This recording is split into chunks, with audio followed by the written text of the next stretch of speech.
بسم اللہ الرحمن الرحیم. ناظرین السلام علیکم. YouTube news channel Kharian gazette میں ہوں گل بخشال.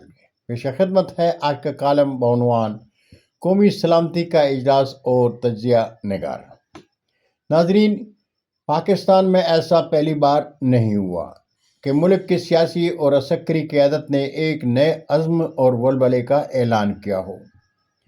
سانحہ جعفر ایکسپریس کے بعد دہشت گردی کے بڑھتے واقعات کا جائزہ لینے کے لیے پارلیمانی کمیٹی برائے قومی سلامتی کے اجلاس میں نیشنل ایکشن پلان اور عزم استحکام کی حکمت عملی پر فوری عمل درآمد پر زور دیا گیا ہے. اجلاس میں army chief general Asim Munir, Ghulam وزیر اعظم، پارلیمانی کمیٹی کے بے زبان ارکان، خود پرست سیاسی قائدین، تنخواہ دار وفاقی وزراء، فوج اور ایجنسیوں کے اعلیٰ حکام شریک تھے.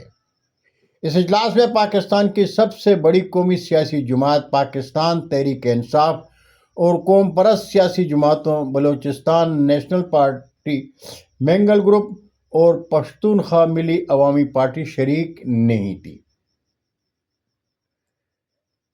پاکستان تحریک انصاف کا مطالبہ تھا کہ عمران خان کو قومی سلامتی کے اجلاس میں شرکت کے لیے پیرول پر رہا کیا جائے، لیکن غلام حکمران جماعت یہ مطالبہ پورا نہیں کر سکی.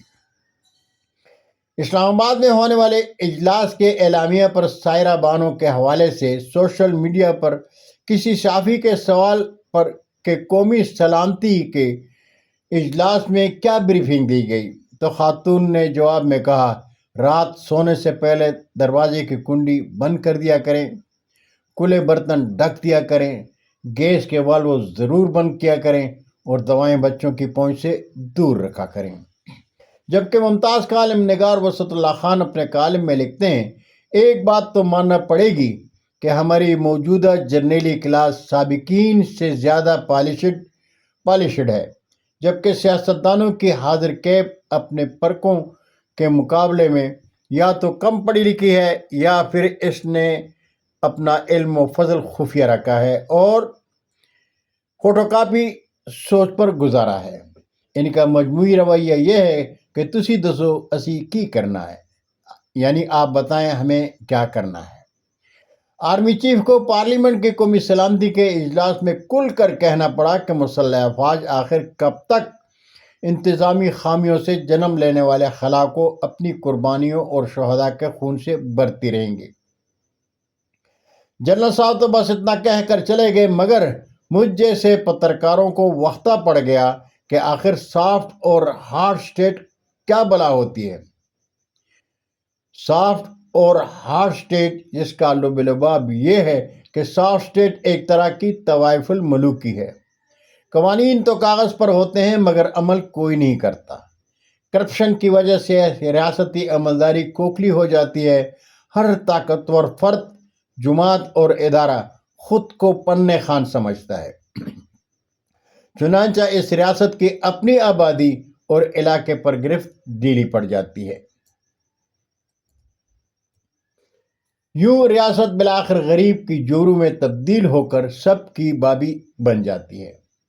قومی سلامتی کے اس اجلاس پر آزاد مبصرین اور تجزیہ نگار حقائق کی روشنی میں بہت کچھ لکھ رہے ہیں، جبکہ غلام وہی کچھ لکھ رہے ہیں جو انہیں لکھنے کے لیے کہا گیا یا کہا جا رہا ہے. لیکن سوال پیدا ہوتا ہے کہ آخر کب تک ہم پاک فوج کے جوانوں اور شہریوں کی لاشیں اٹھاتے رہیں گے؟ جب بھی دہشت گردی کا کوئی المناک سانحہ ہوتا ہے، قوم لاشیں اٹھاتی ہے تو قومی سلامتی کا اجلاس طلب کر کے ایسا ہی کوئی ڈرامائی اعلامیہ جاری کر دیا جاتا ہے. حالانکہ اعلامیہ جاری کرنے والے جانتے ہیں کہ جب تک قوم اور ادارے ایک پلیٹ فارم پر نہیں ہوں گے تو مکار دشمن کو ویسے آسمان کے تارے نہیں دکھائے جا سکتے جیسا کہ 1965 میں دکھائے گئے تھے. لیکن ایسی سوچ وہ سوچتے ہیں جو قوم، دیش اور دیش کی عوام کا سوچتے ہیں. قومی سلامتی کے اجلاس میں حکمران جماعت اور ان کے جو درباری بیٹھے تھے وہ جانتے ہیں کہ وہ قوم کے منتخب نمائندے نہیں، رجیم کے تنخواہ دار ہیں. قوم کے منتخب نمائندے تو پاکستان بھر کی جیلوں میں منتخب نمائندے ہونے کے جرم کی سزا بھگت رہے ہیں۔ بہت شکریہ ناظرین، زندگی نے ساتھ دیا تو برقی رابطے میں پھر ملاقات ہوگی۔ اجازت چاہوں گا۔ اللہ ہم سب کے پاکستان کا حامی و ناصر ہو۔ پاکستان زندہ باد۔